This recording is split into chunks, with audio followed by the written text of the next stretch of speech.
Chapter 3. The Dark Becomes My Friend. It's been about 1,000 seons since I lost my friend Spielsa Panos. I never forgot my mission. I never forgot where Spielsa was taken. I knew that if I wanted my plan to work, I needed to get a feel for underground. I would also need plenty of protocords and a few forging skills. And by a few, I meant a lot. I wouldn't have to worry about that yet, at least not until school started. That wasn't for a number of weeks. Regardless, I knew I couldn't slack on this. I still couldn't go a minute without getting angry about that situation. As I walked in the direction of KZG, I began to think about some of the things that happened that day, and every time, I couldn't think of why Spielsa would be considered an enemy. I couldn't understand why Sadalfa didn't do anything, and how could Pandorianius have known that Spielsa knew when and where the attacks were happening, especially since each occurred at a completely random time and place. How could Spielsa have known if that was the case? I remember as an infant, I used to cry a lot when an attack happened. Did Spielsa know about that pattern? How could Spielsa have known about that? There was no way that should have been possible unless... No. That thought was crazy, and even if it wasn't, one hadn't shown up in thousands of Salems. I was about to push the thought out of my head when something rang in my ears. She had said, Saya Peo. Seer. Saya. Blade. Peo. Her English name. Seer through the blade. Spielsa, she was a seer. That eye-shaped sword, it wasn't just a custom design. It was her pasai, blade of sight. The thought made my head spin. I took the shard she had left me from around my neck. I kept thinking. The thought was crazy. It was impossible. It was... Interrupted by an incoming communication signal. From Sadalfa. I answered. Hey, bud, came Sadalfa's voice. Hey, I said in reply. What's up? Need to talk to you. Where are you at? En route as we speak. I was coming to do the same thing. Excellent. How soon can you get here? Is it important? Scale 1 to 10, 10 being holy spiel saying we're gonna die. Level 6? Leave the doors open. I'll be rocketing in. Sadalfa laughed. Okay. See you soon. The connection cut and I took off running. When I was up to speed, I jumped up and changed form. If you've never transformed before, try it. It's amazing once you get the hang of it. My calves folded into my thighs and became jet engines. These engines locked into what would have been my torso, but was now my fuselage. My hands converted into the nose as my forearms converted into a pair of 3-foot-long swept-back wings. My head folded into my chest, and the final vehicular lock set in. I was now in my mock jet form. It wasn't as sleek or nearly as fast as the jet forms of the bona fide, partially cybernetic warriors, but it was still fast. 10 seconds after the vehicular lock, I gunned it and hit Mach 7 on my way to KZG, breaking the sound barrier and every window within a 10-meter radius of my flight path. Before I, or the council members, I'm sure, knew it, I was there, shifting out of jet form and back into my cadenoid form. I landed on my feet, sliding into the council room, kicking up an excessive amount of dust as I did so. Kosi, I greeted. Selako. Council, I have come. Everyone, even my dad, was coughing. A bit of an entrance there, coughed Vortex. Don't you think? Were we not notorious for being so serious, I would have registered the joke. Forgive me, I said, kneeling. Oh, honestly, Vortex complained. The one time I attempt to arouse humor, and now he's serious. Seriously, Sadalfa, I ponder your patience with this. That time I laughed. Relax, Vortex. Sadalfa laughed. He's only like that because I called him here on a matter of importance. Yes, but not a matter of life or death. Be glad I didn't call him in on a level higher than 6. He'd have blasted the doors down if he thought we were in danger. But it is important still, right? I asked. Not severely so, Nucleus said. Despite your father's level advisory, he advised as such mostly to talk to you as soon as possible. Is this not so? It is, Sadalfa said. He merely wishes to speak with you about your mission, I believe you called it. Yes, I replied. Alone, however, Sadalfa prompted. Nucleus realized, nudging Vortex. Of course. Soon after this statement, a beam of light enveloped Nucleus and Vortex, which quickly disappeared along with the two. Sorry about that, buddy. Sadalfa apologized as he descended from his pedestal. No worries, I replied. So what's up? I was going to ask you the same thing. I need a job, I sighed. And just what kind? Something that appeals to underground? Sadalfa walked over to a nearby window. You're trying to rescue her, he said. Yes? Yes. Are you... My face turned as red as his armor. No, I said immediately. Mused Sadalfa. Well, recent events would beg to differ. I knew that recent was a code for 1,000 seons ago. Dad, I was 5 centuries old, I reasoned. Even so, Sadalfa continued, you still have the intent of rescuing her. Your point being? I'm just asking, but I think you know. I pondered that. Maybe, I said, but I can't do much of anything if I can't get to her. Which is why you need a job? Yes. Well, Sadalfa said, turning back to me.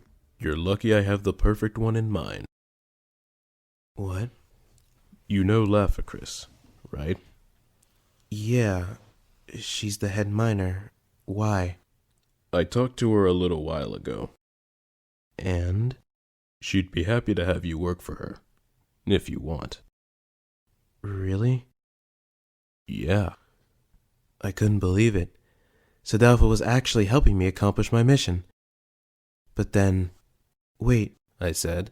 You realize by doing this, not only are you helping me, you're helping Spielsa too.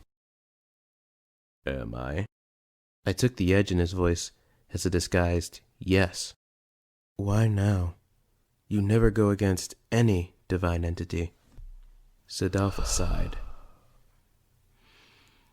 You can never say this to anyone who doesn't already know. But since that day, I've hated the Sword Divinitas. I've hated her since long before that day. Plus, you said it yourself. That situation wasn't right or fair. And frankly, Spielsa doesn't deserve to be there. Now, I'm not telling you to do anything to go against Pandorianius. Though it would be a shame if you managed to mine your way into her place of confinement. Thanks, Dad. No problem, buddy. I bowed and shifted into my jet form, Mach 7ing it out the door and rushing all the way over to the mining operations building. I know what you're thinking. At Mach 7, I should have been over there already, but Spielseum is a large planet, so it took me a few minutes. I saw the registration building below. I shifted from jet form back to Cadenoid form and hit the ground running. I stopped when I reached the desk. I looked up and into the familiar face of Laphacris. Hi there, She said. can I help you? Hey, Laphacris, I said. Remember me? You look familiar, but then again a lot of people look the same. I was the one you took from the restricted zone while I was training. Oh, right. What's up, Pax? Not much. You? I got nothing new for you if you're asking. No.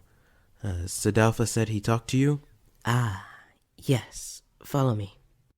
She led me to the back of the building and opened a door. Behind that door was an abrupt hallway. Laphacris flicked a switch and the whole room became filled with steam and lasers. It was a hollow room, but a more primitive type. I knew Laphacris liked old rocks and jewels especially. Apparently that applied to old technology as well. The lasers began crisscrossing to form an image, which looked more like a map.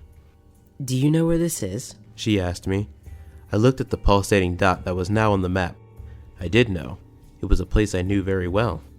That's Trisa, I said. The Trisberg. Correct. And here? One set of lasers intensified, making a line from Trisa to a place with a lot of fortification. I never went there, but I could hear the metallic noises. From here, even now. I had a hunch The forges? I guessed. Indeed. The dungeon prison is below this. Why... Sidalfa told me of your mission. He... did? Lavacris nodded. I knew the situation was unjust, and I'm just as appalled, which is why I've asked you to work for me, to help you free Spielsa. Did you... know her? Oh yeah. Next to Tamos, she was my best customer, albeit no thanks to her boss. Always buying different materials for different blades, but I'll be gosh darned if it came from her own pocket. Heck, the only reason this place still stands is because of her contributions. So, without her, you're saying... This place is just barely getting by. That... sucks. Indeed, it does. In the light of the holographic projection, I saw her pain-filled eyes. Let me help. I'll find Spielsa, and enough protocords to keep this place up.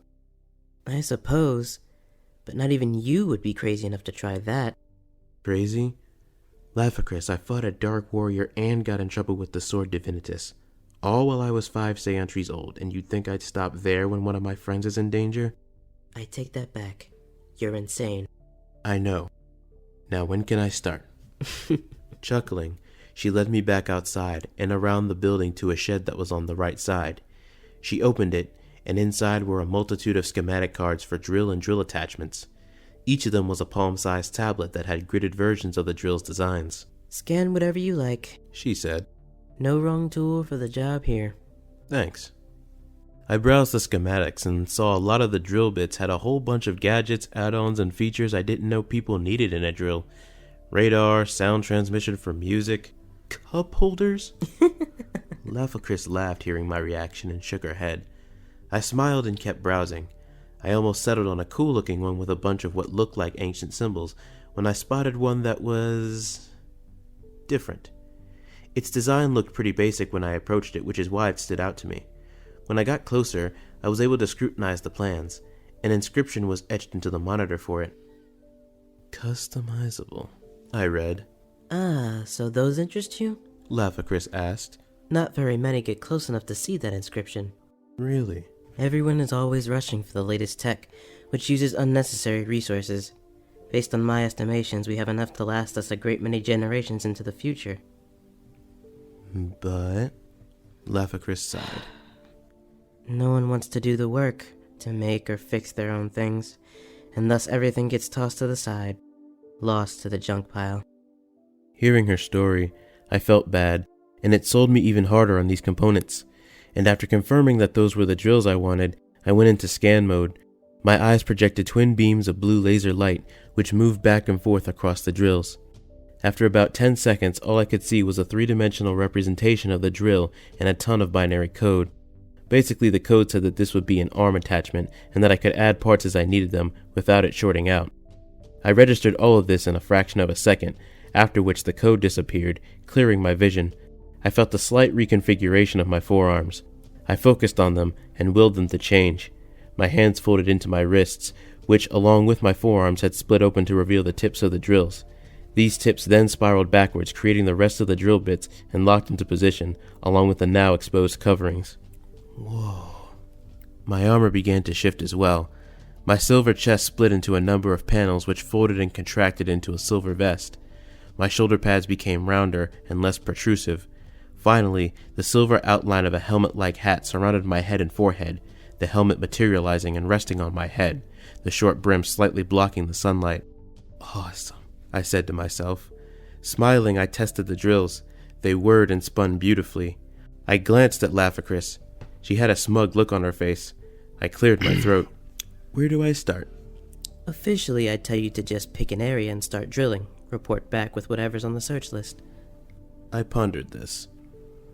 And unofficially? I asked, feeling I knew the answer. She handed me a piece of laser-engraved paper. I think you know the answer to that. She winked. Then she pointed to the paper. Anything that's not on the list you can keep. You'll need it, I'm sure. Awesome. Thanks, boss. No problem. We'll talk some more later on. Okay. Now, get to work. I laughed as I took off towards the mining grounds, taking care to avoid the various pre-dug holes and potholes. Along the way, I looked over the list Laphacris provided me. There were things on this list I hadn't heard of: Ingerium, Rhaegar, Magnolus, Solism, and a whole bunch of other protocourse variants I'd never heard of. What else about my planet didn't I know? I couldn't and didn't dwell on it for long. On my way to the fields, I was approached by a duo of who I believed to be miners. They each looked rugged in their own way, but I wasn't bothered by it. One was rather tall and wore his helmet so low, it seemed as though the flashlight the helmet sported was a single eye that he had. Resisting the urge to focus on his flashlight eye became a lot easier when he raised his head. Underneath his brim, I saw that he had one good eye, that being his left, which glowed a hazardous shade of yellow. His right eye was covered by a metallic patch, which was subsequently covered in scars. Initially, I had assumed that his left arm was sporting a massive drill attachment, which would have made sense given his bulky stature. I had to keep from doing a double take when I saw that it was a massive cannon, a sniper rail to be exact. Why would he need a Gura-grade weapon on a mining site? I decided not to press the issue. His partner was the literal opposite in appearance: scrawny build and eyes that bored holes into the back of my head while looking in front of me. His face was thin and gaunt, as though he were malnourished or had a very small diet. By the way he carried himself, you never would have guessed this. Despite all of this, these factors didn't bother me. What did bother me was his eye color. His eye color was a deep shade of violet. I flashed back momentarily to my battle over my planet. I didn't realize I was scowling. "Is that how you greet everyone?" the scrawny one asked, glaring at me. His voice was deep, but had a gravelly, shrill air of entitlement. Huh? I was genuinely confused. Or is that just your face normally? I went to raise my eyebrows, but the action of doing so revealed what I had been doing previously. Sorry. "I assume," the bulky one began, "that you are the new hire, yes?" His voice threw me off. It was nowhere near as deep as the scrawny guy's, but there was a professing tone to it that commanded respect, as though he spent his off time teaching. Yeah. The welcome of these two eased me only slightly. The bulky one spread his arms and smiled, which, given his lowered helmet, made him look eerily evil. I brushed it off as much as I could. "Welcome to the minefield," he chuckled. "I am Blastic, mineral analyst." "Starfire," said the scrawny one. "Aerial engineer and airspace general." "What brings you to the minefield?"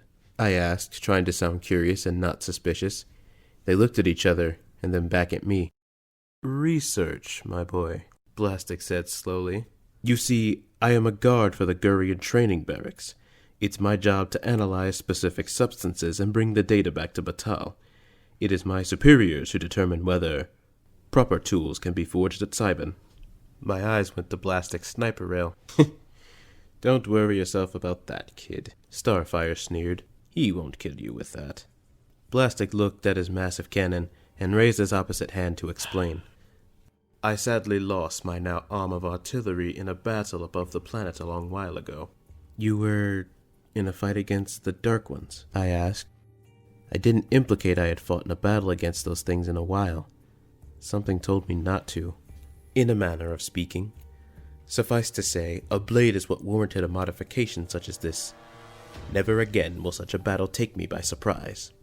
For an instant, Blastic's eye changed color, from its hazard yellow to a bright red. As quickly as it changed, it went back to normal. In that same instant, I felt a wave of nausea pass over me. "Everything okay there?" Starfire inquired, though his tone was more demanding. I shook off the nausea the best I could. "Yeah," I said. "Just a bit of dizziness. It happens every once in a while." "Quite right," Blastic agreed. "I do not believe I caught your name, my boy." "Oh, Isikianius Pax." Blastic looked to Starfire, and then back to me. "Well, I hope to see you around, Isikianius." Blastic extended his right hand. I hesitated only slightly before reaching to shake and nodding. "Best get to work before..." Pax, Laphacris's voice rang inside my helmet. "That happens." you haven't marked your spot yet. Everything okay? Blastic nodded and turned to leave, Starfire following behind him. Yeah, I answered. "Just chatting with some people." Other people? No one is scheduled to be on site for a little while. Did you get their names? "Yeah, One was Blastic, bulky dude with a sniper rail. Said he was a Gurian training guard and a mineral analyst. The other was Starfire, aerial engineer and a general of some kind. Laphacris was silent for a few seconds, which was unsettling. Finally, she spoke. I'll check to see if I missed something, She said slowly. but hurry and get your spot marked. Remember, someone is counting on you. Every second counts. I didn't need to be told twice. I resumed my walk, continuing to look around the minefield. After a few more minutes, I found a spot I felt was good. Hey, Laphacris, I said to my helmet. I found a spot where I want to start mining. How do I mark it? Awesome. Marking is relatively easy for you. Since you're a Cybogurian, I can just mark your position by your tracking computer. Oh, nice. Stand by. A few moments later, my systems displayed a holo map in my field of vision, marking my present position on Spielseum, and even more precisely, the load I was standing right next to. Sweet Trimus, you picked a good area. Really? Yeah, but be careful though. Some of these materials can scramble your circuits, or do a lot worse if you're not careful. Right. I read the list descriptions you gave. Jokes aside, don't get yourself killed. Got it. And for the love of Trimus, don't power up near an open load. Big boom? Big boom. Gotcha. How often do I report back? Every 30 minutes if you can. Got it? Lets me know you're safe, you know? I do. In that case, I'll get to work. Talk to you later, boss. Surveying my area, I activated my drills and prepped to drill into the ground. The drills whirred and their high-pitched sound deepened as I bit into the ground and broke into the crust of my world. I found that it was easier to use one drill to break the sediment and then jab into the broken crack with my fist straight down. I imagined that was a little unorthodox, but it seemed to get the job done. 5 minutes pass. Pretty and very soon I feel dizzy again. However, it wasn't the same contracted nauseous feeling I had when in the presence of Blastic. It felt more natural, a dizziness someone might get as a result of a change in air quality. However, I also felt pulled in a direction, almost like something had grabbed my chest to guide me. I had taken a 45-degree turn and had begun to mine horizontally. Initially, the light from the beginning of my self-made tunnel was lighting my way. After taking that horizontal turn, the light began to fade, and the flashlight on my helmet began to shine. By now, 15 minutes had passed. Laphacris might have said to report in every 30 minutes, but given that I was venturing further from my entrance, I felt I should check in anyway. Laphacris? I said. Just checking in. I might be near a load, though I'm not sure if it's Rhaegar or Magnolus. A static scream filled my ears. I immediately shut off the radio, falling to my knees. It then occurred to me that the frequency and field-altering properties might be causing interference to the radio waves I was sending. Couple that with me being underground and no signal was getting back to Laphacris, or anyone for that matter. When my ears stopped ringing, I got back to my feet and began to backtrack my route, hugging the wall because I was still dizzy from the mineral load I was near. The closer I got to where the initial turn happened, the more the dizziness dissipated. My head, however, was pounding from the static scream. I became auditorily aware of everything around me, even a dull thumping sound. It was getting closer. Footsteps. Hello? No answer, but the thumping continued. Despite my pounding headache, I threw my right hand to my side and formed my energy blade, the crackle of my power buzzing in my ears. The thumping stopped, but I continued walking towards the start of the turn. Just as I reached it, I contracted that same nauseous feeling from when I was around Blastic. I froze at this, now feeling that something was wrong. I walked a little farther, expecting to find something at the top of my incline. Instead, my vision was filled with purple light, and my whole body became racked with pain. I couldn't even scream. I was blown back and hit my head against the top edge of the turn entrance. I remember being thankful for the helmet as I fell to the floor again. Groaning, I looked up and was faced with the end of a perforated barrel. Snipe rail. I rolled back into the dizzying tunnel to evade the purple beam burst that detonated where my head was. Blastic! Another shot was fired. I managed to dodge it, but the impact and detonation of the shot against the wall sent another static scream through my head, even more painful than the last, as I hadn't recovered from the last one. I screamed, realizing that I was near a motherlode of Rhaegar. The disrupted frequency of the crystals that were disturbed messed up the other crystals' frequencies and thus continued to emit destructive interference to maintain their formations. I continued screaming in pain, which in hindsight probably wasn't the best thing to do, but I was in pain. The tunnel began to rumble, with a large amount of interference being emitted. I didn't know too much about a cave-in, and I didn't want to start learning. At least not this way. I stopped screaming and began crawling back to the turn entrance in hopes that I could mock out. This wasn't the case. When I reached the turn entrance, I found it blocked. That figure, Blastic or whoever it was, must have collapsed it when they left. Warily standing, I let my energy pool in my hands. I stood my ground and fired. Twin beams of light fired from my hands at the blocked path. The obstacle crumbled, but so did my path to the surface. Soon the whole tunnel began to collapse, debris of all sizes piling around me. In that instant, I gave up. How was I supposed to get out? How would I escape with my life? How could I save Spielsa? How would I save Spielsa? Free her from the dungeon prisons under Cybin and then what? The enforcers would just capture me for letting a criminal out, and probably worse for going against the divinity. Then they'd just recapture Spielsa and nothing. That would be it. Protocort's tears formed in my eyes as that impending sense of doom enveloped me. The difference was I felt like I did when I was a baby. I couldn't do anything, and I was gonna die. Then I thought, no, I can't die here. This is not something to die over. A bunch of falling rocks? I nearly got my arm taken off when I was in space fighting a battle I shouldn't have.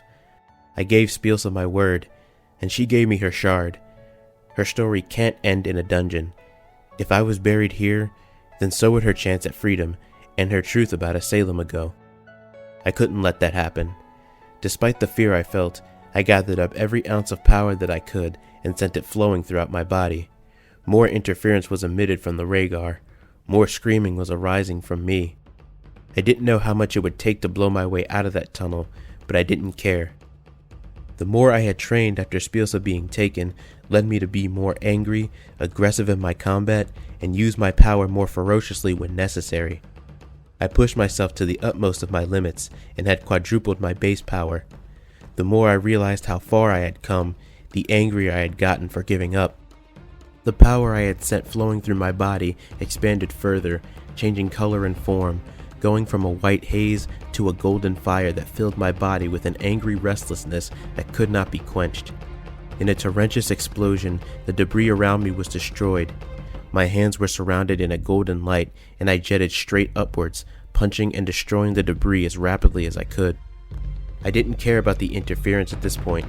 I was scared, angry, and I was driven. I refused to stop until I broke through the surface. The interference in the tunnel had been traveling up and out of the tunnel when I broke free. Unfortunately, that's also when I gave out. Like a torpedo, I shot out of the ground, a sonic shockwave rippling from the hole I made. The sudden lack of interference relieved my pounding head, but it also exhausted me. The golden fire shrunk back into the white haze before dispersing. I fell, landing so hard I created a small crater. I laid there, dazed and confused. Despite this, I did know one thing. Someone was targeting me. I just didn't know who or why. I didn't dwell on it, though.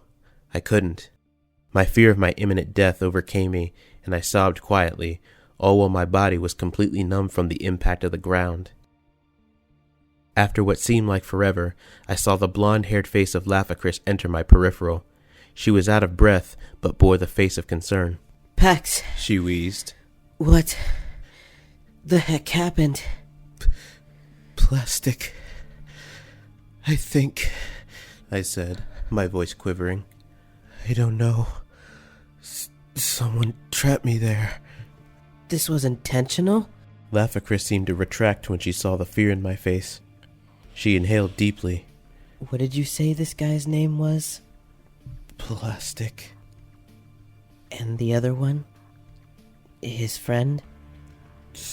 Starfire. Laphacris nodded. I'll check that. Darn it, I should have sooner when you told me. Are you okay? I couldn't speak, but I nodded. Laphacris exhaled and looked around frantically. I'm gonna go get help, okay? Hang in there. She then ran off, and I was left numb, laying in the crater. 3 weeks went by after the incident. Despite this, I still went to the minefield, though I was much more wary of how and where I mined. As for the Rhaegar load, Laphacris had it extracted and kept a substantial chunk of it for me in a resonance nulling container. Aside from the emotional trauma, I didn't go unscathed. My helmet had been caught in the collapse. Naturally, some of the debris had smashed into my face, splitting the skin above and below my left eye. Blastic was nowhere to be seen, which was fine by me. That didn't stop me from looking over my shoulder every few seconds while on site. Every day on break, I returned to my original marked spot. The whole spot had been excavated, stripped clean of the Rhaegar. Every day since that incident, I came to this spot, not so much for inspiration's sake, but just to remind myself that it actually happened, and that I had to remind myself to watch my back. There was also a mysterious puddle forming in the center of the bottom of the excavation site. It was a viscous goo that was dark purple in color and seemed to bend light at its surface. It was really interesting. Maybe I needed a distraction, because I would watch that puddle, waiting to see if it would do anything cool, strange, or suspicious. Nothing. But eventually I'd always have to get back to work. The last time I saw the puddle was the day before school started. The day after, on my way to school, I checked to see the status of the puddle, only to find that it wasn't there anymore. Only later would I learn where it went. Likewise, that was the same day I found a new type of protoquartz.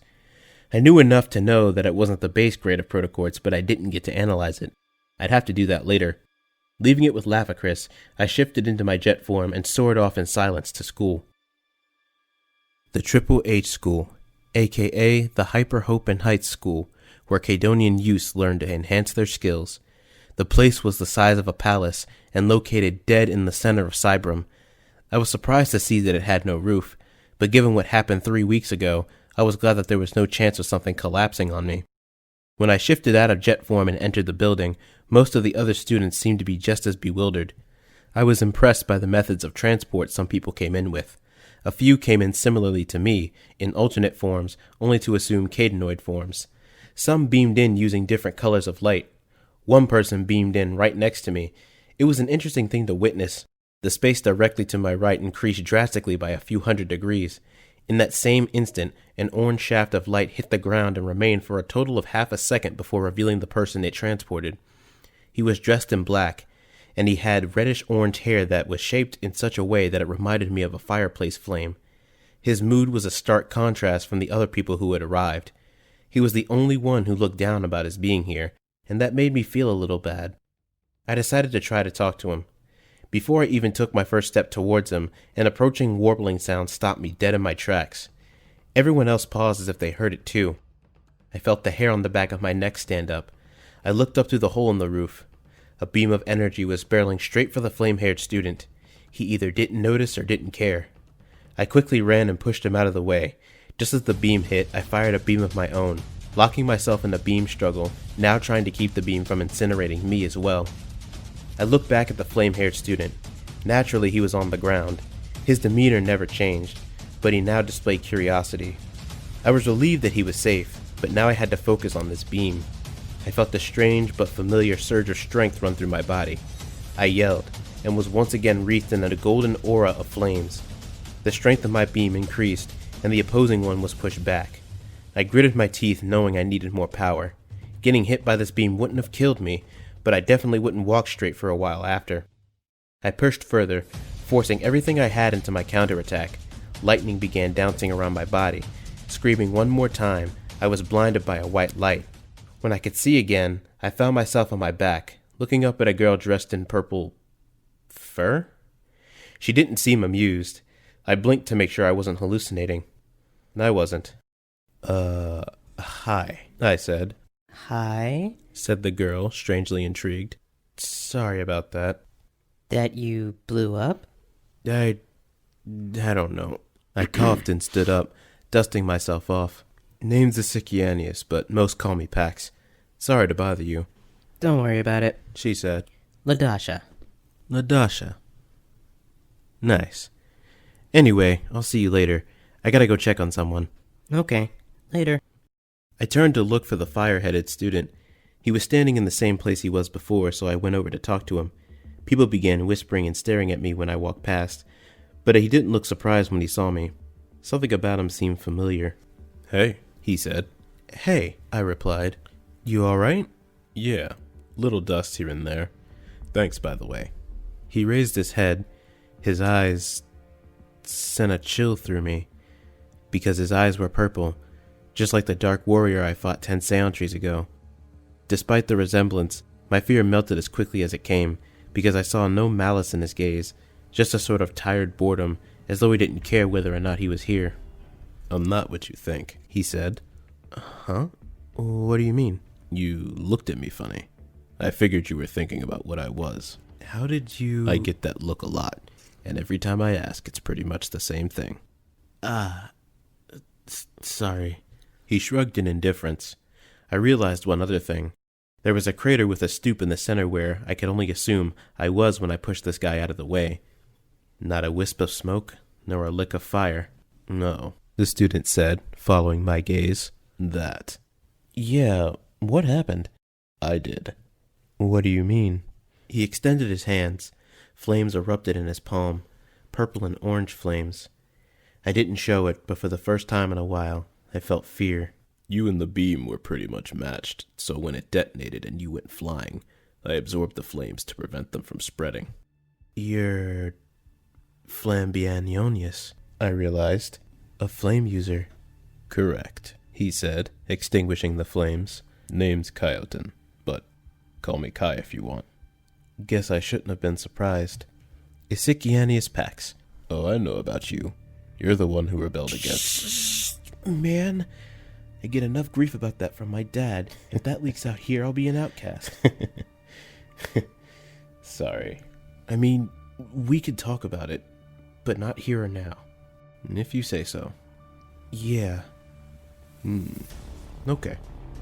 I began to relax, but not completely. My mind couldn't drop one subject. I had to ask.